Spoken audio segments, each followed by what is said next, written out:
Festival भैंस channel में आप लोगों का स्वागत है। आज की कहानी बहुत ही धार्मिक और भावनात्मक कहानी है। भगवान की भक्ति की कहानी। आइए इस कहानी को अंत तक सुनते हैं। एक समय की बात है, गांव में एक व्यक्ति था जिसका नाम सुनील था। वह भगवान के प्रति अत्यंत भक्त था। उसने अपना संपूर्ण जीवन ध्यान और सेवा में लगा दिया। सुनील का प्रमुख आध्यात्मिक उद्दीपन उनके माता पिता से ही हुआ था। वे बचपन से ही मंदिरों में भगवान के ध्यान में लगे रहते थे। एक दिन सुनील ने एक साधु से मिलकर संन्यास की शिक्षा प्राप्त की।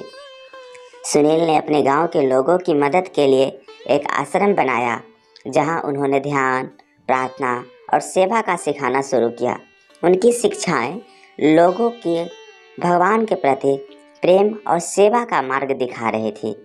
एक बार गांव में अच्छा वर्षा नहीं हो रहा था और सूखी फसल हो रही थी, लेकिन तब एक भयंकर आंधी ने गांव को बर्बाद कर दिया।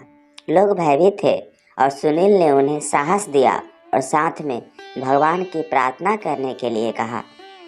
सुनील और गांव वाले सभी मिलकर भगवान से मानवता की रक्षा के लिए प्रार्थना की।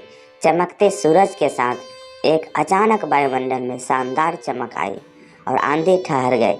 लोग आश्चर्यचकित थे और सुनील को भगवान की कृपा का एहसास हुआ। इस घटना के बाद सुनील की भक्ति और विश्वास ने गांव वालों को और भी बढ़ा दिया। उनका आश्रम एक स्थान पर बना जहां लोग आते और भगवान के प्रति अपनी श्रद्धांजलि अर्पित करते थे।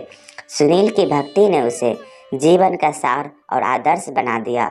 उनकी कहानी ने दिखाया कि सच्ची भक्ति और ईश्वर प्रेम से ही असली सुख मिलता है और इससे जीवन में समृद्धि होती है। कैसी लगी है भगवान की भक्ति की कहानी? कमेंट करके ज़रूर बताएं। और इस चैनल पे नए हैं तो कृपया इसे लाइक, शेयर और सब्सक्राइब कर लीजिए। Thank you.